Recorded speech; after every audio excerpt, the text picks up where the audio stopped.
শ্রীমদ্ভাগবত গীতায় অষ্টাদশ অধ্যায় মুখ্য যোগ।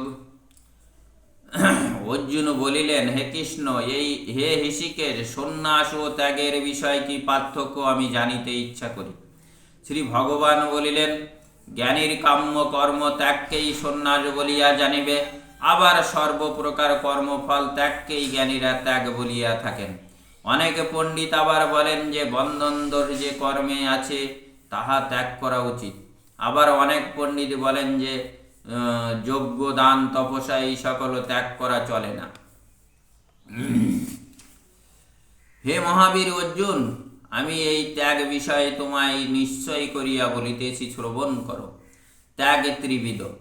যজ্ঞ, দান, তপস্যা রূপ কর্ম পরিত্যাগ করা উচিত নয়, ইহা অবশ্য করণীয়। কারণ মনি ঋষিদের পবিত্রতা অনায়নকারী হইয়া থাকে। হে অর্জুন, আসক্তি ও ফলের আশা ছাড়িয়া এই সকল কর্ম করা কর্তব্য, এই আমার উত্তম মত। নিত্য যে কর্ম করা হয়, অর্থাৎ সন্ধ্যা, গায়ত্রী ইত্যাদি, ইহা ত্যাগ করা অনাউচিত। মোহবশত যদি তাহা ত্যাগ করা হয় তবে তাহাকে তামসিক ত্যাগ বলে কহে। কর্ম কষ্টকর ভাবিয়া শারীরিক কায় ক্লেশ ভয়ে যে কর্ম ত্যাগ করা হয় তাহা রাজসিক ত্যাগ, এবং সেই ত্যাগ দ্বারা প্রকৃত কর্মত্যাগের কোনো ফল পাওয়া যায় না।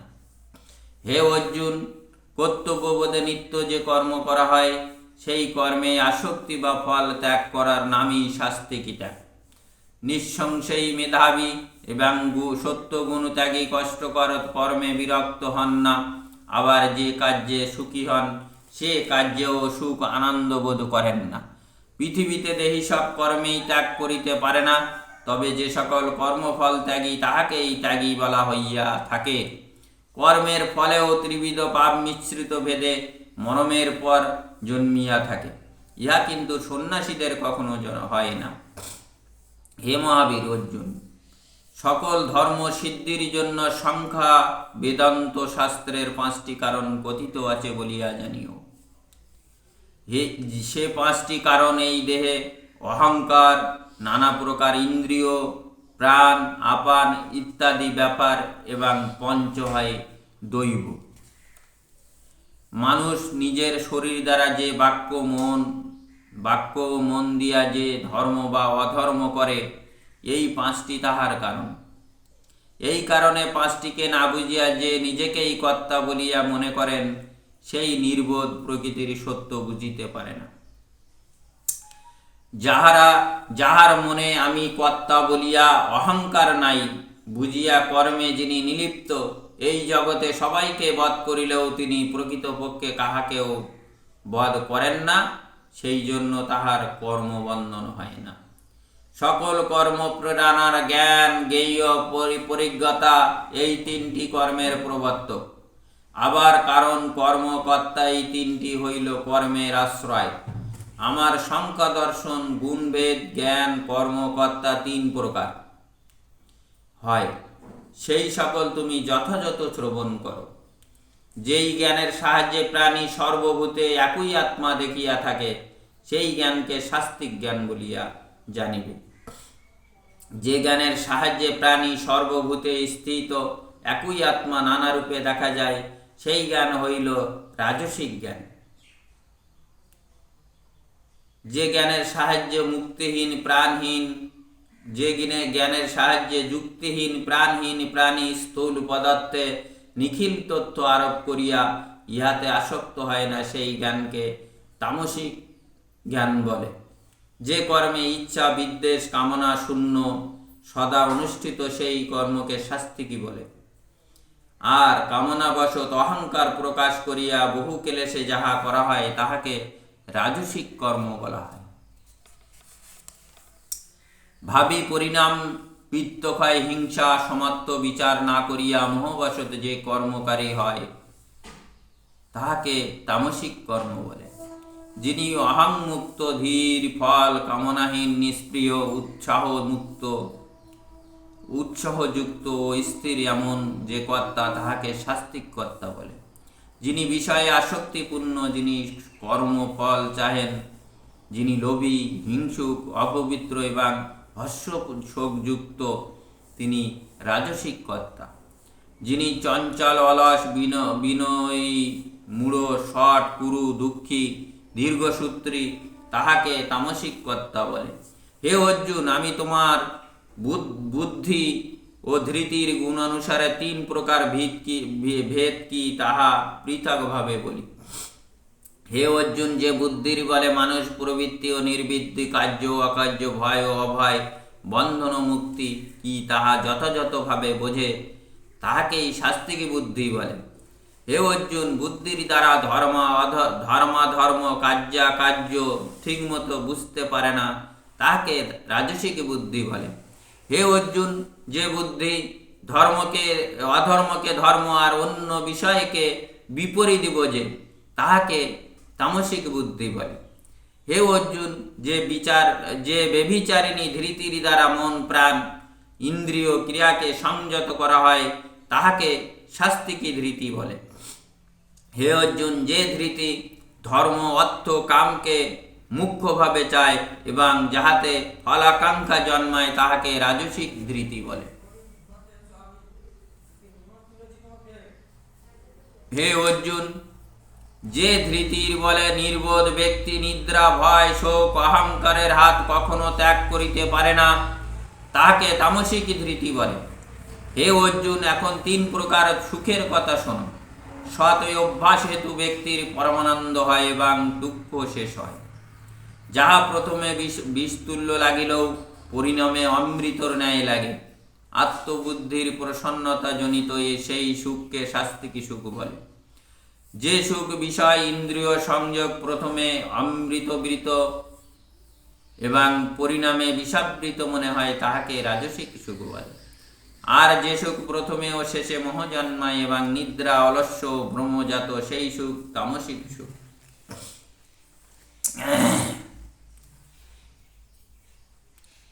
পৃথিবীতে অথবা স্বর্গে দেবতাদের মধ্যে এমন কোনো প্রাণী নাই যে প্রকৃতজাত এই 3 গুণ হইতে মুক্ত। হে মহাবীর, ব্রাহ্মণ, ক্ষত্র, বৈশ্য, শূদ্র দিগের কর্মফল স্বভাবজাত গুণ অনুসারে ভাগ করা আছে। মনের শান্তি, ইন্দ্রিয় মন, তপস্যা, পবিত্রতা, ক্ষমা, সরলতা, জ্ঞান, বিজ্ঞান, বেদ বাক্য এইগুলি ব্রাহ্মণের স্বভাবজাত কর্ম। শৌর্য, তেজ, ধৃতি, দক্ষতা, যুদ্ধে আপলায়ন, দান করা প্রভৃত ভাব এইগুলি ক্ষত্রের স্বভাবজাত কর্ম। কৃষি, গোরক্ষক, বাণিজ্য বৈশ্যের কর্ম, আর ব্রাহ্মণ, ক্ষত্র, বৈশ্যের সেবাই শূদ্রের স্বাভাবিক কর্ম। আপন আপন কর্মে মানুষ নিষ্ঠাবান থাকিলে সিদ্ধি লাভ করে, আবার নিজে কর্মে নিষ্ঠা না থাকিলে মানুষ যেভাবে সিদ্ধি পায় তাহা বলি শোনো। যাহার ইচ্ছায় মানুষের সকল কর্মে প্রেরণা হয়, যিনি সর্বব্যাপ্ত আছেন, তাহার অর্চনা করিলে সর্বসিদ্ধি হয়। পর ধর্ম নিয়মিত অনুষ্ঠান করার চাইতে নিজ ধর্ম অঙ্গহীন হইলেও শ্রেষ্ঠ। কেননা মানুষ স্বভাবজাত কর্ম সাধন করিলে পাপ আসক্ত হয় না। হে অর্জুন, সহজাত কর্ম দোষ মুক্ত হইলেও তাহা ত্যাগ করিতে নাই। কারণ যেমন অগ্নি ধূমাবৃত হয়, তেমনি কর্ম সকল দোষে আবৃত থাকে। যিনি সকল বিষয়ে আসক্ত নন, যিনি জিতেন্দ্রিয়, যাহার কোনো আকাঙ্ক্ষা নাই, তিনি নিষ্কাম কর্মত্যাগ করিয়া সবই কর্মবন্ধন মুক্ত হয়েন। হে অর্জুন, এই রূপে সিদ্ধি লাভ করিয়া সাধক কিভাবে ব্রহ্মকে পান, তাহা সংক্ষেপে বলি শোনো। বিশুদ্ধ বুদ্ধিযুক্ত হইয়া ধৈর্য সহ স্থির চিত্তে ইন্দ্রিয় সংবৃত করিয়া, ঈশা বিদ্বেষ ছাড়িয়া নির্জন স্থানে মিত হারে বাক্য, দেহ, মনকে সংযত করিয়া, ধ্যান ও বৈরাগ্য আশ্রয় করিয়া, অহংকার, বল, দর্প, মমতা, কাম, ক্রোধ, পরদ্রব্য এইগুলি ত্যাগ করিয়া এইরূপভাবে মনকে শান্ত করিতে পারিলে সেই ব্যক্তি ব্রহ্মকে পাইবার উপযুক্ত হন। ব্রহ্মভাব প্রাপ্ত ব্যক্তির শোক বা আকাঙ্ক্ষা কিছুই থাকে না। তিনি সর্বভূতে সমভাবাপন্ন থাকিয়া আমাতে পরম ভক্তি লাভ করেন। আমি যাহা ও যেরূপ তাহা সত্য সত্যই আমি কে, এই রূপে আমার স্বরূপ জানিতে পারিয়া যিনি আমাতে প্রবেশ করেন তিনি স্বয়ং পরমানন্দ স্বরূপ হইয়া যান। আমাকে আশ্রয় করিয়া সর্বদা সর্বপ্রকার কর্ম করিয়া আমার প্রসাদে তিনি নিত্য শাশ্বত অব্যয় পদ প্রাপ্ত হইয়া থাকেন। তুমি মনের দ্বারা আমাপরায়ণ হইয়া আমার উপর সকল কর্মভার দিয়া বুদ্ধি যোগাশ্রয়ে আমাতেই চিত্ত স্থির করো, অর্থাৎ মত পরায়ণ হও। আমাতে স্থির চিত্ত হইয়া থাকিলে আমার দয়ায় সকল দুর্গম পথ পার হইতে পারিবে। আর যদি তুমি অহংকার বশত আমার কথা না শোনো, তবে তুমি বিনষ্ট হইবে। তুমি যে যুদ্ধ করিবে না বলিয়াই মন স্থির করিয়াছ, তাহা তোমার ভুল। কৈত্রের স্বভাবেই তোমাকে যুদ্ধে নিযুক্ত করিবে। হে অর্জুন, তুমি অজ্ঞাতবশত যুদ্ধ করিবে না ভাবিতেছ, কিন্তু তোমার পূর্ব সংস্কার তোমাকে যুদ্ধে উৎসাহিত করিবে। হে অর্জুন, ঈশ্বর সকলের দেহে অবস্থান করিয়া নিজ কর্মবশে সর্বদা মায়ায় বিমোহিত করিয়া যন্ত্রের ন্যায় তাহার কার্য চালাইতেছেন। হে অর্জুন, তুমি সর্বভাবে আমার শরণ লও, তবেই তাহার দয়ায় তুমি পরম শান্তি ও শাশ্বত পথ পাইবে। এই আমি তোমার নিকট অতি গুরুতর জ্ঞান প্রকাশ করিলাম, ইহা তুমি বিবেচনা করিয়া বোঝো। তোমার যাহা ভালো ইচ্ছা তাই করো। আমি তোমাকে অত্যন্ত ভালোবাসি, সে কারণে তোমার কল্যাণের জন্য সর্বাপেক্ষা গোপনীয় কথা বলি, শোনো। হে অর্জুন, তুমি আমাতে মন দাও, আমাকে ভক্তি করো, আমাকে পূজা করো, আমাকে প্রণাম করো। তুমি আমার পরম প্রিয়, সেই জন্য সত্য অঙ্গীকার করিতেছি যে তুমি আমাকে নিশ্চয়ই পাইবে।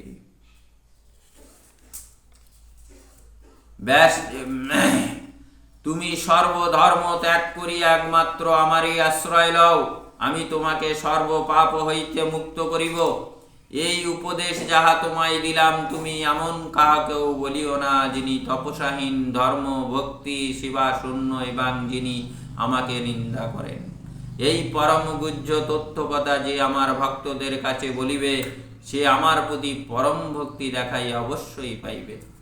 মনুষ্য মধ্যে তাহার চেয়ে আমার প্রিয় ও প্রিয়তর এই জগতে আর কেহ হইবে না বা ভবিষ্যতেও হইবে না। যিনি আমাদের এই ধর্মীয় আলোচনা তোমার আমার মধ্যে যাহা হইল অধ্যয়ন করিবেন, তিনি জ্ঞান যজ্ঞরূপ যজ্ঞের দ্বারা আমাকে পূজা করিবেন, ইহাই আমার অভিমত। শ্রদ্ধার সহিত যিনি এই গীতা পাঠ বা শ্রবণ করিবেন, তিনি সর্বপাপ হইতে মুক্ত হইয়া পুণ্যবানদের মঙ্গলময় শুভলোক প্রাপ্ত হইবেন। হে অর্জুন, তুমি একাগ্র চিত্তে আমার সমস্ত কথা শুনিয়াছ কি? তোমার অজ্ঞানজনিত মোহ দূর হইয়াছে কি? অর্জুন বলিলেন, হে কৃষ্ণ, তোমার প্রসাদে আমার মোহ দূর হইয়াছে। পূর্বপার কর্তব্য বিষয়ে স্মৃতি ফিরিয়া পাইয়াছি, আমি কর্তব্য মন স্থির করিয়াছি, আমার সন্দেহ দূর হইয়াছে। এইবার নিশ্চয়ই তোমার কথা মতো কার্য করিব। সঞ্জয় বলিলেন, হে রাজন, মহাত্মা বাসুদেব ও অর্জুনের এই অদ্ভুত রোমাঞ্চকারী কথা কথন আমি শ্রবণ করিলাম। ব্যাসদেবের প্রসাদে যোগরূপ পরম গুহ্য জ্ঞান সাক্ষাৎ যজ্ঞেশ্বর শ্রীকৃষ্ণের মুখ নিশ্চিত বাক্য নিজ কর্ণে শ্রবণ করিলাম।